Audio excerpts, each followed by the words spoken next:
Muy buenas noches con todos los presentes. Nosotros somos Air Learning Center. En esta ocasión presentamos el capítulo número 2 de nuestro proyecto, nuestra serie llamada Analizando Accidentes. En este caso tenemos un invitado especial, Olvin Fino, quien nos acompaña para el desarrollo de este evento. Muy buenas Hola. noches, bienvenido. Entonces, vamos con el capítulo número 2. El OTP causó un accidente. Como les estaba explicando, Olvin Fino nos va a dar toda la pauta, nos va a dar todos los datos. Prestemos mucha atención, que es súper interesante esto, a todas las personas que están conectadas y son fanáticos y son amantes de la aviación. El evento va a ser grabado y subido posterior a nuestras redes sociales, a nuestra página web. Va a constar de un análisis, las conclusiones y las preguntas, por favor, en el chat. Al final las responderemos todas las preguntas. Esperemos que disfruten. Para todos los amantes de la aviación, esto es para ustedes. Adelante, Olvin. Te cedo el paso para que continuemos con el evento.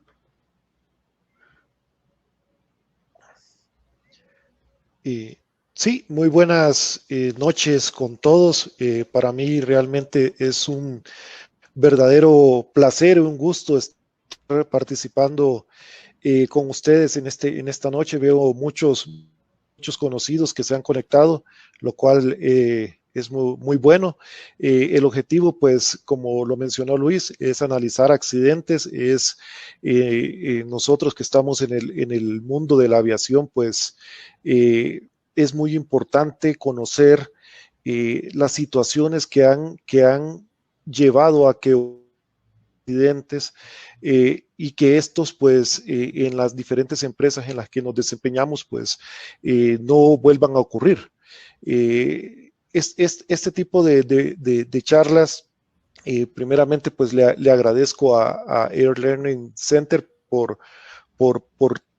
llevarlas a cabo, ya que esto es verdaderamente importante, compenetrarnos como trabajadores de la aviación en conocer factores causales de accidentes que nos pueden ayudar, pues, en el desempeño de nuestras tareas diarias. De igual forma, pues, espero que la experiencia y el conocimiento, pues, que he adquirido durante todos estos años, pues, les sirvan a ustedes también en este capítulo que vamos a tratar de estudiarlo, de esclarecerlo, y con el apoyo de ustedes, pues, de comprenderlo y que nos lleve a mejores prácticas en la industria. Ese es el objetivo principal. El tema que tenemos para hoy es: ¿puede el cumplimiento del OTP contribuir en un accidente? OTP, no sé, para los que no conocen mucho de aviación, pues es la traducción de estas siglas, es On Time Performance. Y quiere decir la salida en tiempo de la aeronave, la salida sin ninguna demora.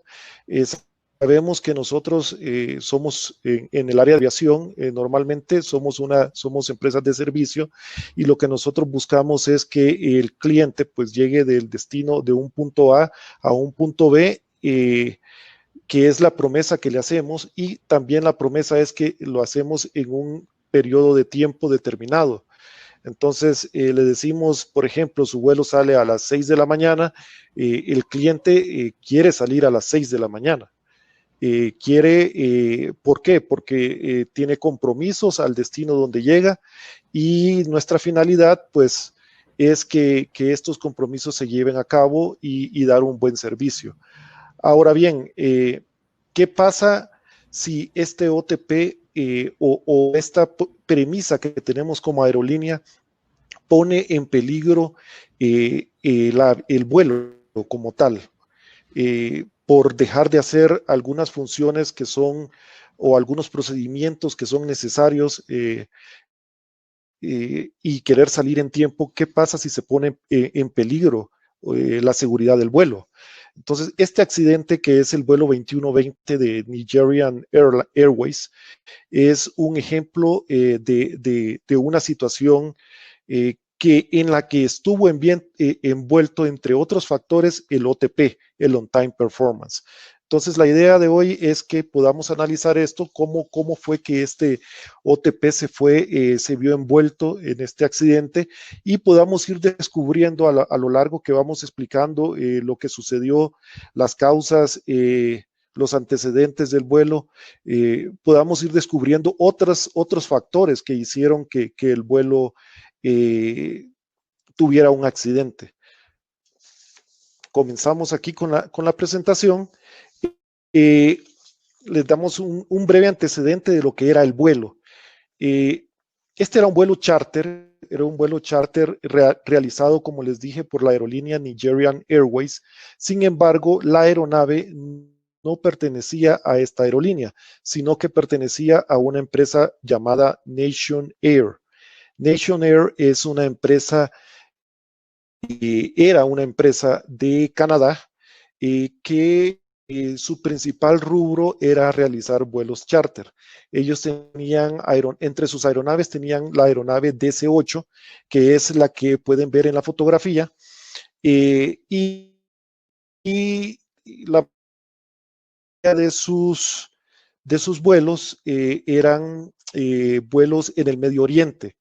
Su principal rubro era llevar feligreses a la Meca, y de hecho este vuelo, eso era lo que ellos estaban buscando hacer. Ellos estaban saliendo del aeropuerto internacional de Arabia Saudita y tenían su destino al aeropuerto internacional Sokoto de Nigeria. Iban 27 pasajeros a bordo con 14 tripulantes. Y como les había dicho, el dueño de la aerolínea era la compañía canadiense Nation Air. El accidente, la fecha fue el 11 de julio de 1991, y quiero que tomen nota de esa fecha, 11 de julio de 1991, porque más adelante nos va a servir para poder esclarecer o poder ver qué era lo que realmente está ocurriendo con la aeronave y con esta aerolínea. Entonces pasamos a lo que es la descripción del vuelo. Como les comentaba, pueden ver en su recuadro, la flecha está aquí mostrando la ruta que ellos tenían que llevar. Sin embargo, ellos estaban viajando de Arabia Saudita a Nigeria. Los feligreses que volaban venían de visitar la Meca, y ellos ya iban de regreso a sus casas. Eran nigerianos la mayoría, y estaban ya cumpliendo su vuelo de regreso. ¿Qué fue lo que sucedió? Pues despegando del aeropuerto de Nigeria, comenzaron los problemas. En el momento en el que estaban ya en el take-off de la aeronave, el copiloto sintió como un pinchazo en una de las llantas. De hecho, en la grabación de las cajas negras, de la caja negra, la Cockpit Voice Recorder, se escucha donde el copiloto le dice al capitán: ¿sintiste el pinchazo de la llanta?, le dice. Y se echó a reír. Solo eso nos faltaba. Algo así fue lo que le comentó. Entonces siguieron el vuelo, no realizaron ninguna acción de parar la aeronave en el momento de que estaban haciendo el take-off, y continuaron el vuelo. ¿Qué pasó? Pues a los pocos minutos del despegue, pues comenzó un incendio en la aeronave. Este incendio empezó en el tren de aterrizaje y afectó lo que fue el sistema hidráulico de la aeronave, afectó por ende la presurización, y al irse el fuego expandiendo, pues llegó al tanque principal de combustible. Rápidamente la aeronave pues agarró fuego. La tripulación se dio cuenta cuando la tripulante de cabina ingresó a la cabina y les dijo de que la aeronave pues estaba con bastante humo en la cabina. En ese momento, pues el capitán decide tomar el control de la aeronave y decide regresar al aeropuerto, regresar a la pista de aterrizaje. Comenzaron a hacer el procedimiento de regreso. Sin embargo, en este procedimiento, pues hubo un problema con torre de control. La tripulación, por medio del radio, se comunicó con el nombre de Nation Air y no Nigerian Airways. Se comunicó con el nombre del dueño del avión, no como el dueño, como el nombre de la aerolínea, que llevó esto a que hubiera una pequeña confusión en la torre de control porque tenían otro vuelo también de esta misma aerolínea en el aire. Entonces, esto hizo de que hubiera esa confusión en ese momento. Mientras tanto, el piloto pues se mantuvo a 2.200 pies, esto debido a los problemas que tenían de presurización. Siguieron tratando de hacer el aterrizaje y a 18 kilómetros ya del aeropuerto, a pesar de que la aeronave ya estaba envuelta en fuego y que obviamente iba a colapsar, pues de una forma u otra la aeronave continuaba volando.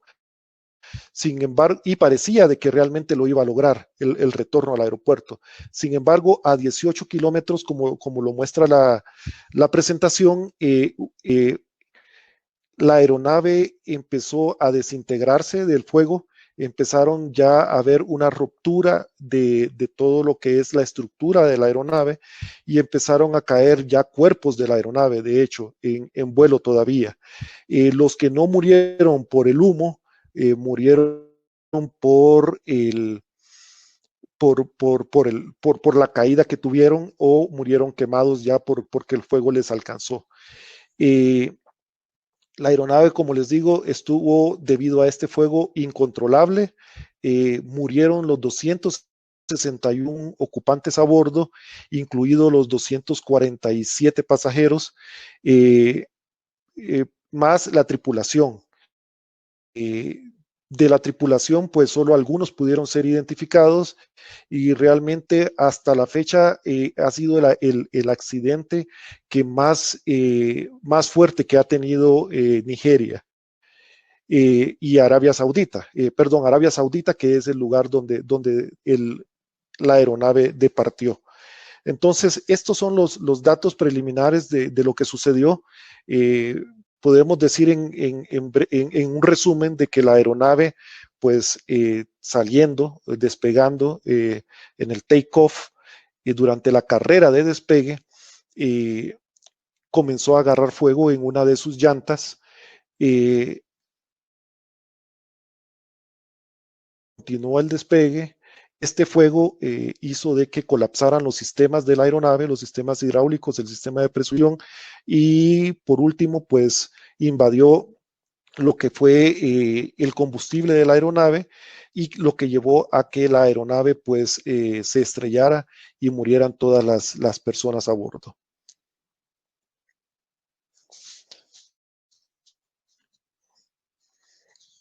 Causas. Normalmente cuando ocurre un accidente, pues lo primero que se busca es quién tuvo la culpa, qué fue lo que pasó. Y se busca culpables. Normalmente las empresas buscan culpables. Esta empresa que estaba fletando la aeronave indicó de que posiblemente en la pista hayan habido debris o hayan habido caucho en la pista que haya hecho de que la aeronave, pues, alguno de sus neumáticos se hubiera reventado y por ende el fuego hubiera comenzado. Algo similar a lo que le ocurrió al accidente del Concorde. No sé si se acuerdan, muy similar. Luego de la investigación, se vio de que la pista sí estaba completamente limpia y no fue una de las causales del accidente. Entonces vamos con el punto número 1, antes de la salida de esta aeronave, el mecánico principal había notado que las presiones de los neumáticos 2 y 4 estaban por debajo del mínimo para el despacho del vuelo. Neumáticos 2 y 4. Este avión, esta parte de esto, de que los neumáticos estuvieran con su nivel de aire bajo, pues ¿qué causó? Causó que el neumático número 2 transfiriera la carga de su peso al neumático número 1 en el mismo eje, y les estoy leyendo lo que nos dice la investigación, los resultados de investigación, resultó en una sobredeflexión y un sobrecalentamiento y un debilitamiento estructural del neumático número 1. La llanta número 1 falló muy temprano en la carrera de despegue por esta razón. Casi de inmediato la número 2, que era la que mostramos aquí en el punto número 1, que estaba baja de aire. Esta número 2 dejó de girar por razones no establecidas y por consiguiente la fricción de la rueda generó suficiente calor para iniciar un incendio. Entonces vemos que una de las causales de este accidente fue que las presiones de los neumáticos no estaban dentro de los límites establecidos para esta aeronave. Vamos a ir viendo poco a poco por qué y más adelante les voy a explicar qué fue lo que sucedió con estas presiones. Ahora bien, cuando el mecánico principal se da cuenta de que estas presiones de estos neumáticos no estaban como deberían de estar, no tengo los datos exactos de la aeronave del DC-8, cuáles son las mediciones de los neumáticos, porque no nos salen en la investigación, pero no estaban acorde a lo que estaba en los procedimientos del fabricante. Entonces el técnico se da cuenta y le indica al director del proyecto del vuelo charter, que iba a haber una demora y que necesitaban pues llenar de aire, de nitrógeno, las llantas 2 y 4. El director del proyecto, y esto nos lo dice la investigación, no conocía mucho de aviación, estaba dentro del ámbito de la aviación, y él estaba su punto principal era la salida en tiempo de la aeronave y evitar demoras, debido a que el charter pues vendido en una hora determinada y él no quería infringir en esa hora y quedar mal con los pasajeros. Entonces él vino e ignoró el problema y preparó la aeronave para su salida. Entonces esto pues aunado con la tripulación del vuelo, pues, y con el mecánico, pues procedieron a realizar el vuelo, aún sabiendo de que estas presiones no estaban dentro de los límites establecidos. Como ya les dije, pues la transferencia de calor hizo de que estos fallaran y que comenzara el fuego, y de ahí fue donde se desencadenó todo lo que les expliqué anteriormente. Entonces vamos a la investigación. Si nos centramos solamente en estos primeros en los puntos 1, 2 y 3, podemos ya ir descifrando qué fue lo que sucedió. Y ahí es donde el tema de esta charla, que es si el OTP realmente influyó en el accidente. Entonces podemos ir viendo si realmente fue uno de los factores contribuyentes para que ocurriera lo que sucedió. En este sentido, nos podemos echarle la culpa al director del proyecto y decir, bueno, el director del proyecto fue el que tuvo la culpa porque le dijo al técnico que salieran, aún sabiendo de que los neumáticos 2 y 4 estaban por debajo del mínimo. Podemos decir, pues el culpable fue el técnico, porque el técnico no debió dejarse presionar por el director del proyecto y debió de hacer lo que los procedimientos dicen. O podemos echar la culpa a la tripulación, que es la última defensa que se tenía, y decir, pues tripulación sabía lo que estaba sucediendo y tampoco debió salir en el vuelo. En este sentido, pues vámonos un poco más atrás, vámonos a la fecha. La fecha del accidente, como les dije al comienzo, fue el 11 de julio. Ahora, durante la investigación se descubrió que la aeronave desde el 7 de julio estaba volando con los neumáticos 2 y 4 fuera de límites. O sea, eso no fue en el momento del accidente. 7 de julio al 11 de julio son 4 días. En esos 4 días la aeronave realizó 6 vuelos. 6 vuelos. Y en los 6 vuelos que realizó estuvo con los neumáticos bajo los niveles establecidos. A veces escuchamos en el ámbito de la aviación, podemos escuchar, bueno, no, salgamos, de todas maneras, no creo que vaya a suceder nada, o nunca nos ha pasado nada, y hemos salido así. Posiblemente a esta aerolínea, pues sus empleados, sus técnicos hayan pensado lo mismo. La aeronave venía de hacer esta serie de vuelos, estos 6 vuelos con esta presión de los neumáticos baja, y haciendo un regreso a esa fecha del 7 de julio y a esos 6 vuelos. En cada uno de los vuelos, llegando al lugar donde llegaban, se les había prometido nitrógeno y se les había prometido técnicos para poder hacer el llenado de las llantas. Sin embargo, en cada uno de los lugares siempre hubo un contratiempo a último momento. Y este contratiempo en algunos lugares fue que no tenían las botellas de nitrógeno, en otros lugares fue que no tenían los técnicos disponibles, en otro de los vuelos fue que ya llegaron con una demora y el director del proyecto dijo de que salieran de inmediato.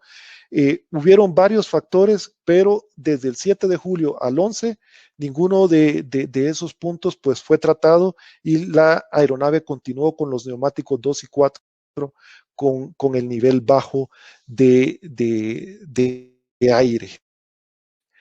¿Qué otra cosa podemos sacar de la investigación? En la investigación también se descubrió, bueno, en este tiempo, en 1991, no se tenía en sensores de fuego o de calor en los conjuntos de las ruedas. Esto tampoco estaba en los conjuntos de las ruedas, no había cómo la tripulación pudiera darse cuenta si los neumáticos o las llantas pues estaban calientes, estaban fuera de límites en el calor o estaban con fuego, porque en este tiempo no se tenía los sensores que hoy por hoy lo tienen las aeronaves. ¿Qué otra situación salió durante la investigación? También salió de que las tripulaciones de vuelo, en su manual de vuelo, tampoco tenían escrito ningún procedimiento que les dijera de que por problemas en las llantas o por pinchazos en las llantas en la carrera de despegue era una causal para poder hacer un rejected takeoff o no despegar. No se tenía en ningún procedimiento de que alguna falla en las llantas fuera un causal para que ellos decidieran no despegar. Esto no estaba escrito en ningún lugar. Y es otra de las razones, de los factores contribuyentes a este accidente. ¿Qué más podemos ver? Yéndonos más a detalle al 7 de julio, podemos decir, pero ¿cómo es que si desde el 7 de julio al 11 de julio volaron 6 vuelos, hicieron 6 vuelos y no se dieron cuenta o no anotaron en la bitácora de vuelo las presiones de los neumáticos? ¿Cómo fue que eso se pasó por alto? Porque eso se tiene que anotar y es parte de los procedimientos, anotar las presiones de aire en las ruedas en bitácora. Pues de la investigación, ya cuando los investigadores llegaron al sitio del accidente, encontraron el libro de vuelo, el libro de mantenimiento, dentro de los escombros. Afortunadamente, pues la parte donde estaba detallado las presiones de los neumáticos estaba totalmente legible y sin ninguna quemadura y sin ningún problema. Entonces, agarraron el escrito y notaron que había alteraciones, una cierta alteración en las presiones de los neumáticos 2 y 4. Esto le llamó bastante la atención a los investigadores porque se miraba como que estaba con borrón, como borrado, y estaba como manchado presiones. Entonces, la Junta Investigadora de Accidentes de Canadá procedió a llevarse este documento y a proceder a hacer una investigación más profunda de lo que estaba escrito allí. Contrataron grafólogos para poder verificar si realmente hubo alteraciones y en conclusión, pues una vez que hicieron las verificaciones forenses de las páginas, encontraron de que realmente estaban alterados los números. Entonces, ¿qué pasó? El jefe de mecánicos o el encargado de mantenimiento, pues había hecho alteraciones a la bitácora o al libro de vuelo en lo que son las presiones de las llantas. Y ese fue otro de los factores contribuyentes.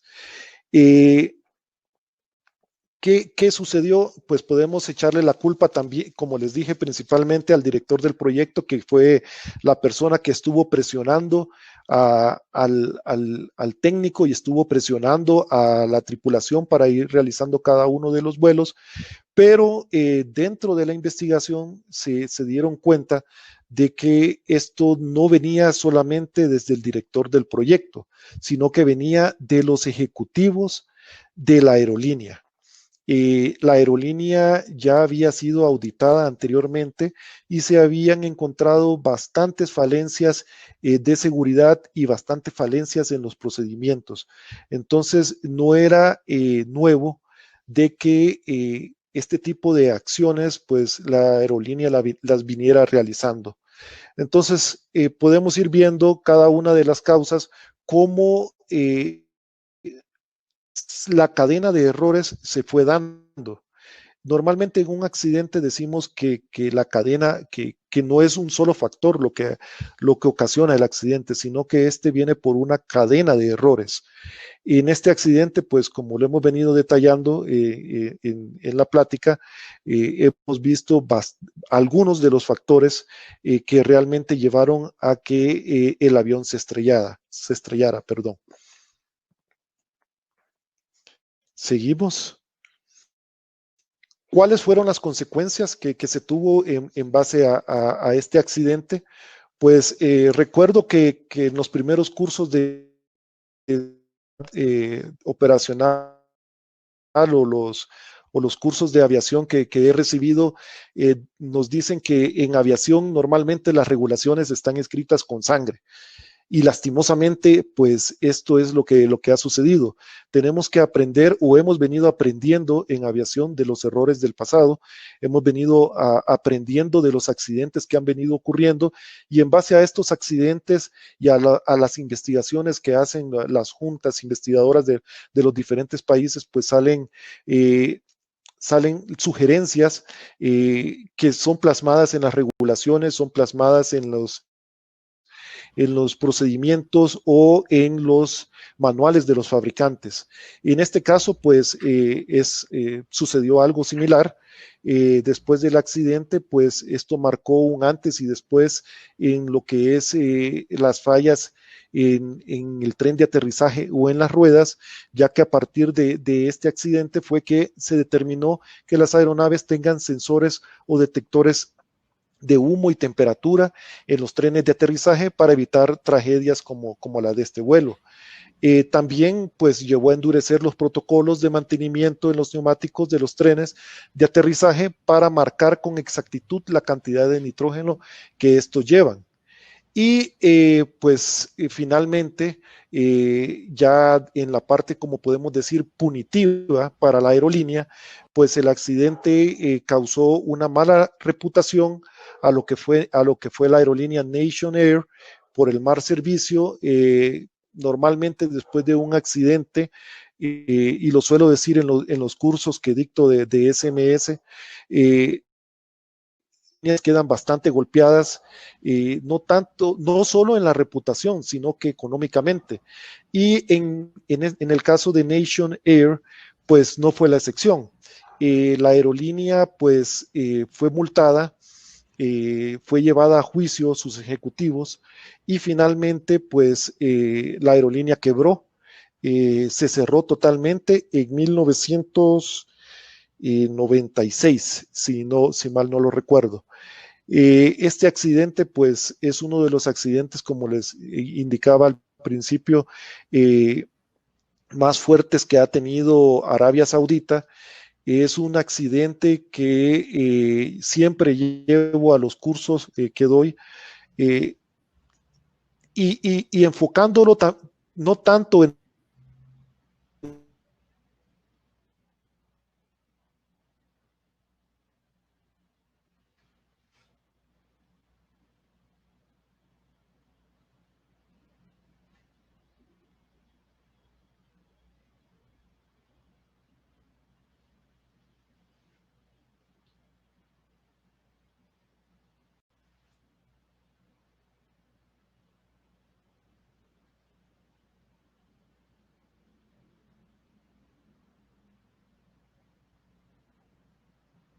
Creo que tuvimos un pequeño error de conexión y perdimos a Olvin.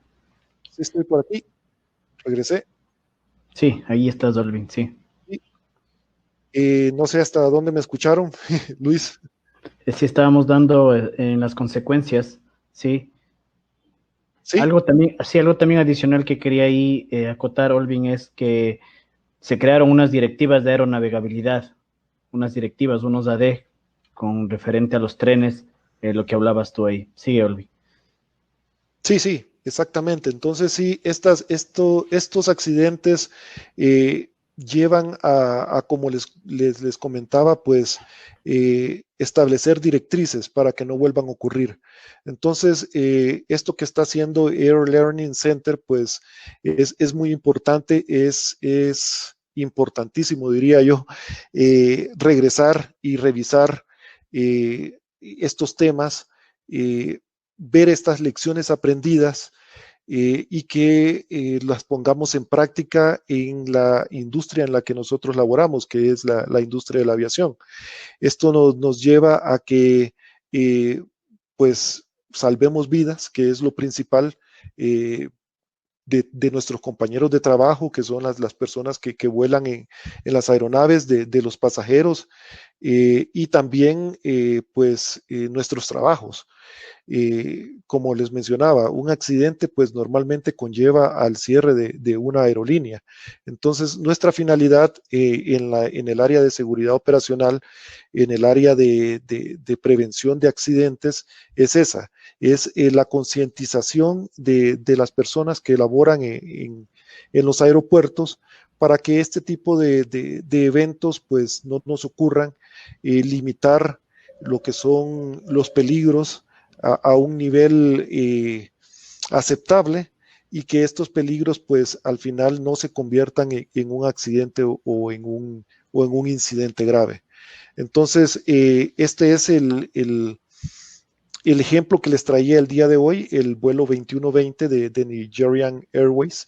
Quería compartirlos con ustedes, sacar las lecciones aprendidas y pues escuchar sus comentarios o sus consultas relacionado a este evento.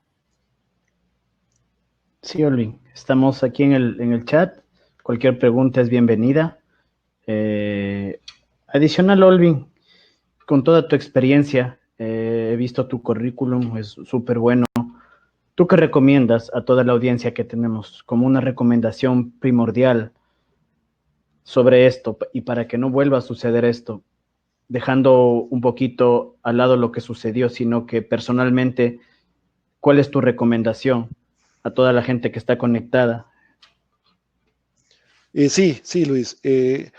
Mi recomendación es, como lo mencioné durante la charla, es el cumplimiento de los procedimientos al pie de la letra, como se dice.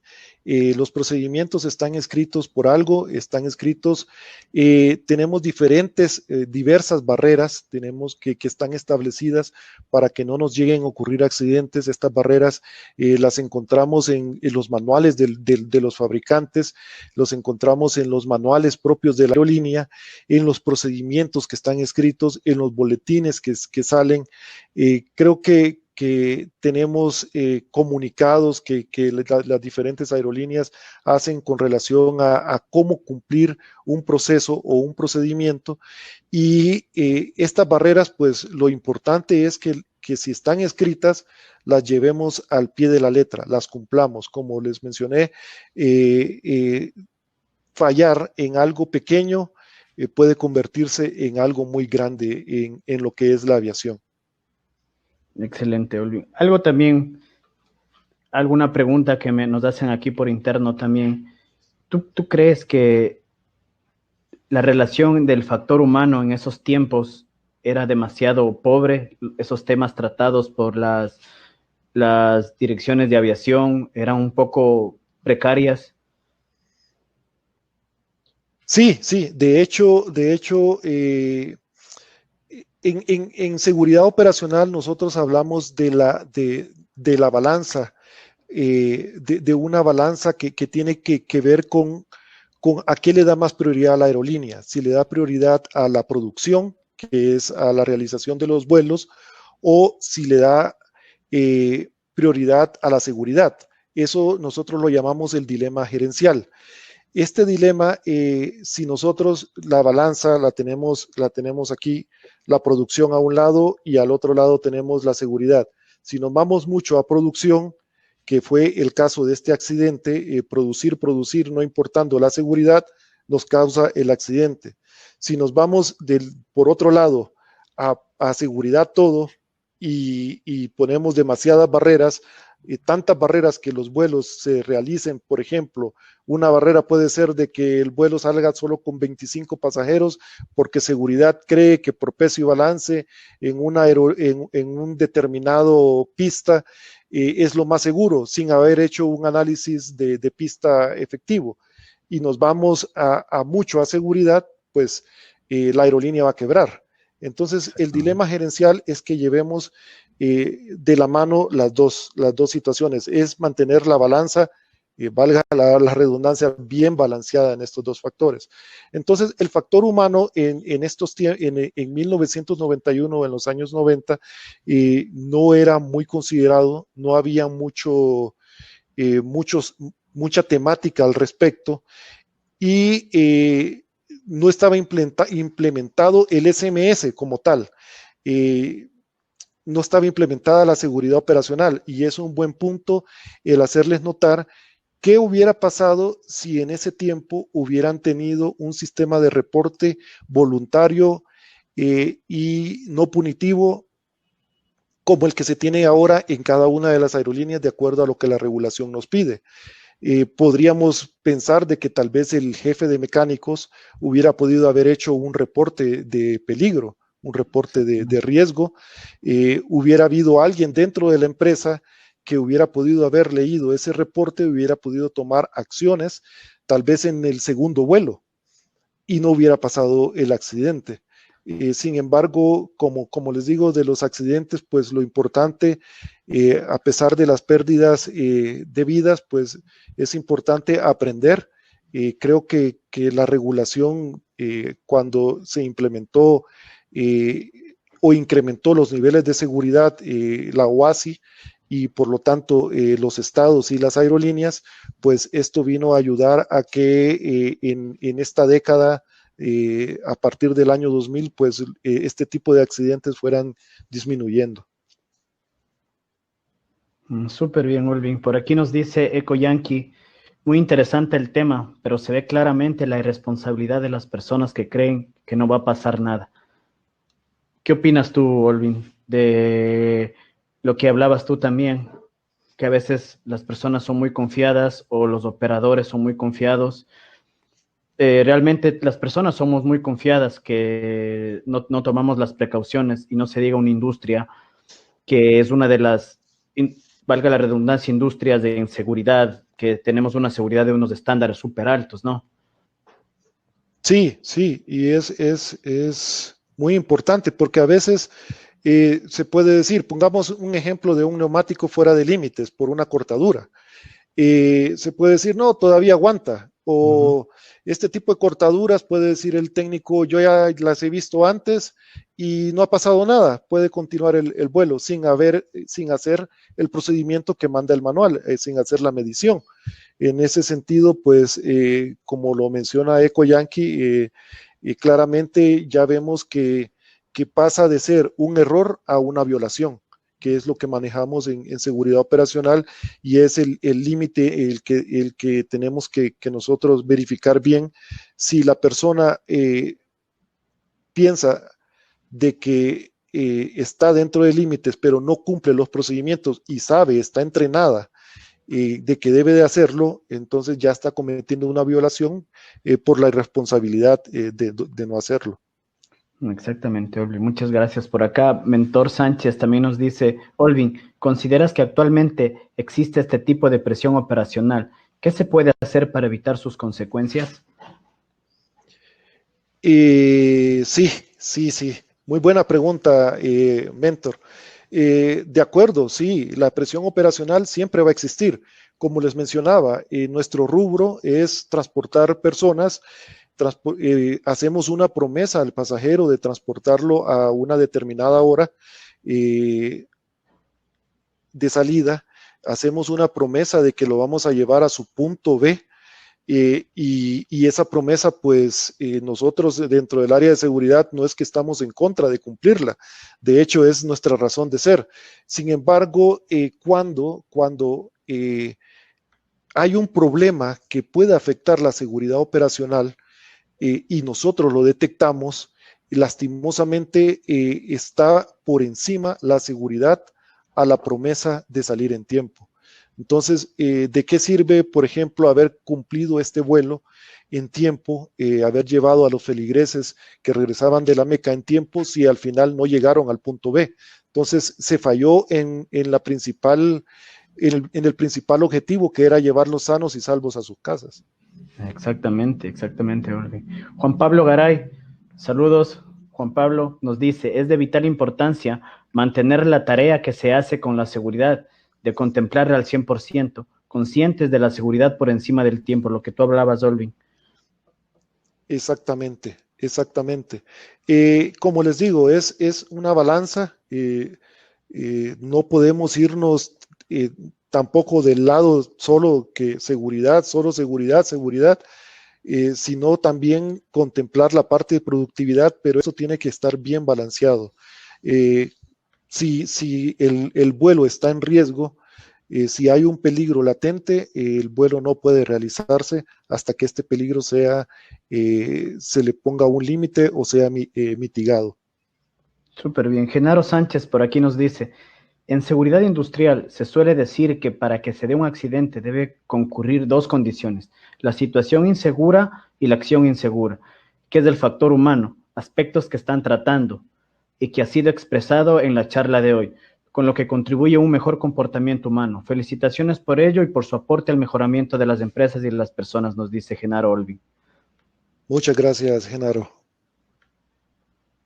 Otra pregunta de Max. Nos dicen, ¿creen ustedes que las situaciones dadas en estos tiempos y lugar sean características que aún existen en nuestros tiempos? Sí, muy parecida a la pregunta de Alexis. O sea, la presión la vamos a tener siempre. Hemos, como les digo, prometido salir a las 6 de la mañana y a las 6 de la mañana deberíamos de salir. Si se hacen las previsiones de mantenimiento, si se cumplen los procedimientos con tiempo, no debería haber ningún problema para salir a esa hora. Ahora, ¿qué pasa, por ejemplo, si en vuelo, en el vuelo anterior a la salida, hubo un impacto de rayo en la aeronave? Y por querer salir en tiempo no se hace la verificación que manda el fabricante a este impacto de rayo. Entonces ahí sí ya estamos comprometiendo puede que digan los ejecutivos, no, pero no pasó nada, el avión siguió volando bien, no hubo ningún problema, podemos salir en tiempo y mantenimiento solamente que le dé el release y salga. Entonces, esto es lo que debemos evitar. Si realmente hay algo que compromete la seguridad, hay que cumplir el procedimiento. Exactamente, Olvin. Máxima calidad con máxima eficiencia, igual SMS, nos dice Juan Pablo Garay. Así Realmente, es. así. Diego Banda, muy buenas noches, comandante Banda. Nos dice, buenas noches, muy interesante, válido como ejemplo de la cadena, no solo del error, sino también de la cadena de la presión de las diferentes áreas que acaban de tomar la decisión del capitán. Sí, sí. Hay varias barreras. Antes de que salga un vuelo, hay bastantes barreras que se han establecido. La última es el capitán que toma la decisión y normalmente Capi y Banda, como sabemos, al final siempre se le quiere echar la culpa al capitán de lo último que sucede. Sin embargo, es importante ver todo lo anterior, o sea, ¿por qué llegar hasta la última barrera? Si puede como hacemos en las presentaciones de seguridad operacional, el queso suizo. Si uno de esos agujeros puede taparse antes de que llegue al capitán. Y eso debería de ser la premisa de todas las áreas que trabajamos en aviación. O sea, no entregarle el problema a la última persona, al capitán, que sea el que decida finalmente. Excelente. Por acá también nos dicen, ¿cómo desde el punto de vista de SMS se puede condicionar la producción? Es muy importante esa pregunta. El SMS presenta y es dentro de su razón de ser estar en constante comunicación con la dirección, con los ejecutivos. Presentarles eventos, presentarles estadística y en base a esto, pues tomar decisiones. El SMS tiene que estar muy cercano al ejecutivo responsable, al dueño de la compañía, a los gerentes, a las personas que toman las decisiones, debe de participar en estos espacios y debe de presentar lo que está ocurriendo en la empresa. Una vez que se presenta esto, que se mira las falencias por medio de la ayuda de los mismos colaboradores, porque en el SMS todos participamos por medio de los reportes. Entonces, una vez que se le presenta esto al grupo que se encarga de manejar la aerolínea, pues se pueden llegar a acuerdos y mitigar todos los peligros para que este tipo de accidentes no ocurran. Excelente. Por acá también nos dice Diego Trujillo, siendo la aeronavegabilidad el concepto fundamental de la aviación, el cual describe que es la condición técnica y legal de una aeronave para volar de forma segura, puede ser susceptible a ser sacrificada la seguridad para equilibrar con la productividad.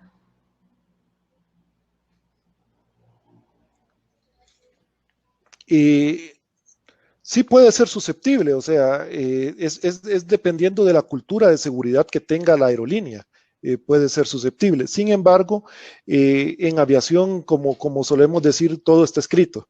En aviación hay márgenes de tolerancia, tenemos en mantenimiento tenemos los MELS, Minimum Equipment List, tenemos que nos dice, bueno, miren, le falló este sistema, pero si tiene este otro sistema funcionando bien, puede salir. Ahí la aeronavegabilidad puede que esté comprometida, pero está en un margen tolerable, que el mismo fabricante ya hizo pruebas, que las tripulaciones ya fueron entrenadas en estos márgenes, cómo operarlo, y se puede operar el vuelo y se puede salir. Con un problema de aeronavegabilidad siempre y cuando el manual del fabricante lo permita. Exactamente, Olvin, exactamente. Por acá nos dicen, ¿qué tan difícil creen ustedes que sea introducir cambios en los procesos si todos los niveles se han visto involucrados y la presión viene desde arriba? Sí, es muy complicado, es difícil. eh, Sin embargo, no estamos solos, como, como se dice. Ujú. Tenemos diferentes entes que nos dan soporte. Tenemos en el país, tenemos a las aeronáuticas civiles de los países que en el caso de que algo esté malo, en caso ya final de que los ejecutivos, por decirlo así, o el ejecutivo responsable no tome las medidas necesarias, pues pueden elevarse a estos entes para que se tomen decisiones, ya poniendo como un caso máximo.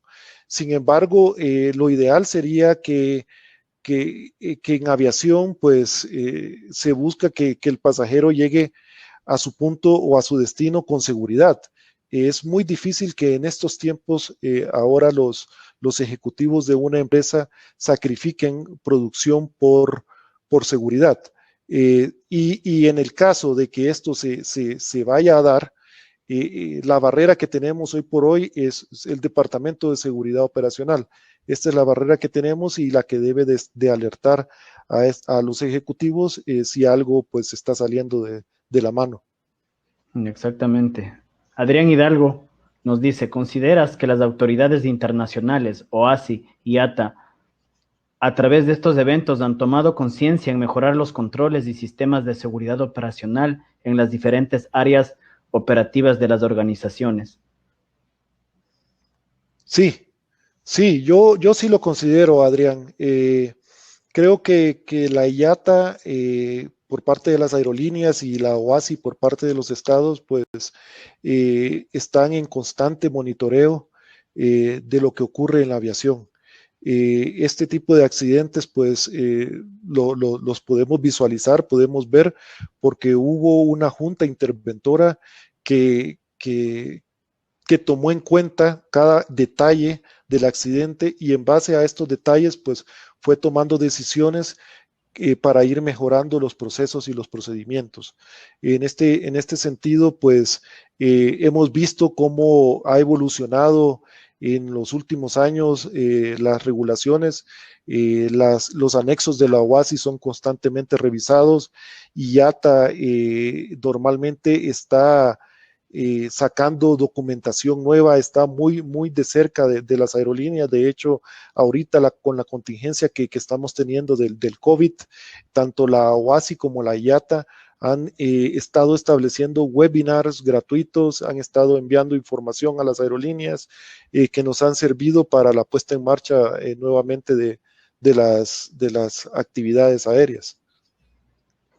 Exactamente, Olvin. Natalia López nos dice, buenas noches, Olvin. ¿Consideras que en la actualidad el miedo a represalias sigue siendo un factor para que la gente no reporte situaciones de riesgo detectadas o se ha generado ya una cultura de mayor confianza? Muy buena pregunta.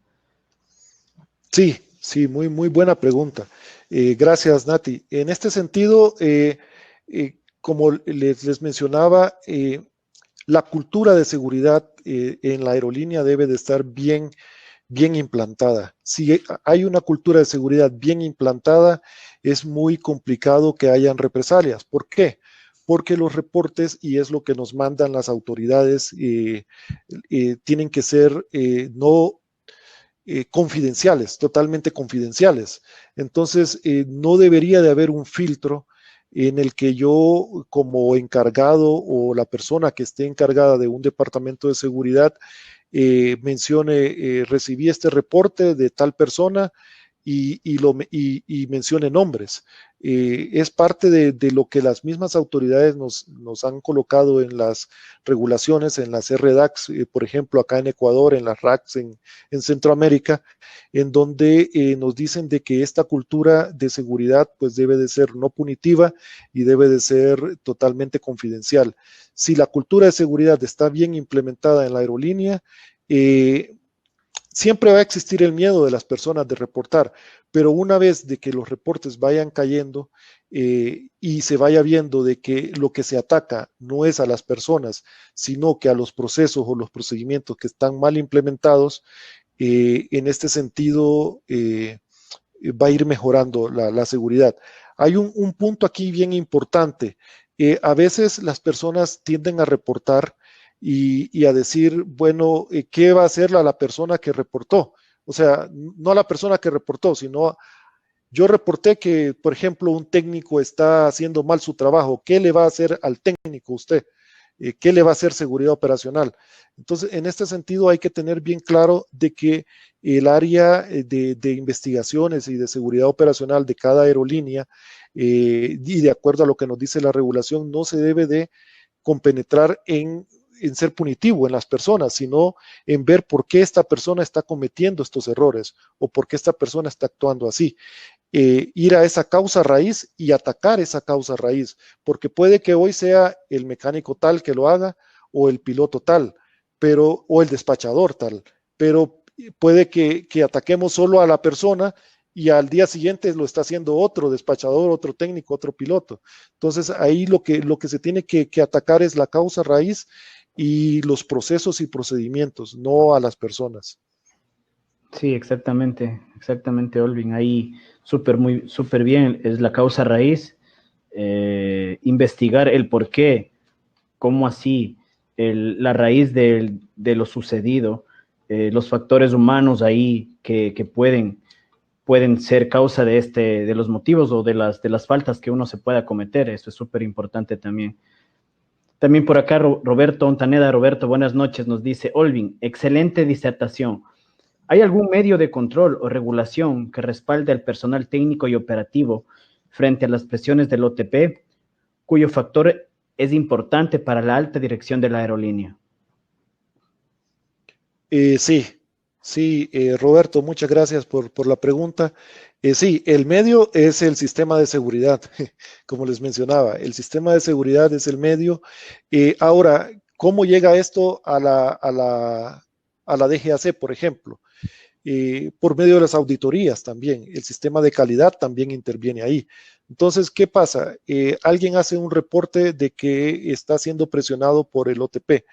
El Departamento de Seguridad va a hacer la investigación, va a verificar a qué se debió esta presión, va a identificar los factores y va a tratar de buscar respuestas a esto. Pero esto no debería quedarse ahí. Cuando se audita al Departamento de Seguridad, porque el Departamento de Seguridad es auditado también, si no se tomaron acciones, pues los auditores, en este caso, pueden ser de calidad, pueden ser de entes externos como los auditores de IATA, que lo hacen por medio de las auditorías de IOSA, o puede ser por medio de las auditorías de base que hacen los inspectores de la DGAC, pueden identificar si el Departamento de Seguridad está trabajando bien o no está trabajando bien. Y en este caso, pues identificaría de que no están, en caso de que no se hayan tomado las premisas en cuanto al OTP, que no se está haciendo esto, y poder hacer un llamado de atención a la aerolínea si no se está haciendo, o si se hizo bien toda la investigación por seguridad, pues hacer solamente la verificación. Excelente, Olvin. Jorge Andrés nos dice, saludos cordiales a todos.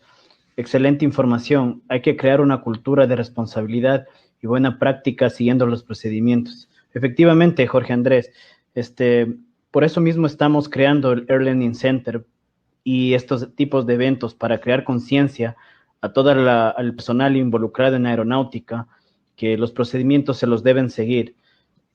Si alguien te dice que no sigas los procedimientos porque nunca pasa, llega el momento en que pasa, y recordemos que nosotros transportamos vidas en los aviones y eso es sumamente importante, no es cualquier cosa. Entonces, la seguridad, la responsabilidad y los procesos dependen de todo el personal aeronáutico que está en la operación. Juan Pablo Garay nos dice acá, Olvin, considerando SMS el manejo de las bonificaciones por producción a los jefes, con lo que se tiene mayor presión al técnico. Sí, Juan Pablo, muchas gracias por la pregunta, muy buena pregunta. Sí, sabemos de que existen bonificaciones por producción y como les mencionaba, o sea, la producción es parte de nuestra razón de ser en las aerolíneas. Y no es malo de que existan bonificaciones por producción, porque, por ejemplo, pongo un ejemplo en las llantas, el nivel está bajo de las llantas. y la aeronave tiene su primer vuelo del día a las 5 de la mañana. La aeronave llegó a la estación la noche anterior a las 10 de la noche. Se tuvo desde las 10 de la noche hasta las 4 de la mañana para hacer los trabajos de mantenimiento. Pero llegan las 4:30, llega el piloto, hace la ronda a la aeronave, hace el 360 de la aeronave y encuentra que la llanta está baja, por ejemplo. Se tuvo toda la noche la aeronave y no se hizo por parte de mantenimiento el respectivo daily, por ejemplo, y la respectiva revisión. Entonces, ahí ya no es culpa del piloto, o sea, no se debería de salir hasta que se corrija la falla, pero si mantenimiento hizo bien su trabajo durante la noche, como por ejemplo, el avión debería salir en tiempo y la bonificación estaría bien porque cada quien está cumpliendo con su labor. Lo malo sería, y sirve para tomar acciones, por ejemplo, golpes con aves. Llegamos a un determinado aeropuerto, por ejemplo, en Ecuador, a Manta. Llegamos a Manta y hemos detectado que de cada 100 vuelos, 20 tienen golpes con aves. Entonces, ¿qué tiene que hacer la parte administrativa? Pues hacer el acercamiento con el aeropuerto, verificar cuáles son los controles, si no hay controles, pues exigir los controles, ver qué se está haciendo, ver rutas. Entonces, al corregir todo eso, ya no van a haber golpes con aves y ya no van a haber demoras y las bonificaciones van a caer. Pero es como les digo, es la balanza que se debe de tener, es el dilema gerencial en el cual tenemos que tener la productividad, que en este caso pues están las bonificaciones también y la seguridad en un mismo nivel, bien balanceado. Sí, excelente, excelente la contestación, Olvin. Por el momento no tenemos un poco más preguntas. Lo que sí, Olvin, agradecidísimo por estar en este webinar, por ser parte de este sueño de Air Learning Center como invitado especial. Por parte de Air Learning Center, estuvo súper claro las recomendaciones de Olvin, que debemos seguir siempre nuestros manuales, sea de qué sea tipo, qué área estemos involucrados, pues sabemos que todo está escrito y lo que está escrito se debe cumplir. No se debe interpretar, se debe cumplir. Para eso están las regulaciones y todos los documentos y datos aprobados de los fabricantes y de los entes regulatorios. Esto fue Air Learning Center en su capítulo número 2. Muchas gracias, Olvin, a todos los presentes. Muchas gracias. Síganos en nuestras redes sociales, www.airlearningcenter.com, en nuestro fanpage de Facebook. Muchas gracias, muy buenas noches con todos. Buenas noches.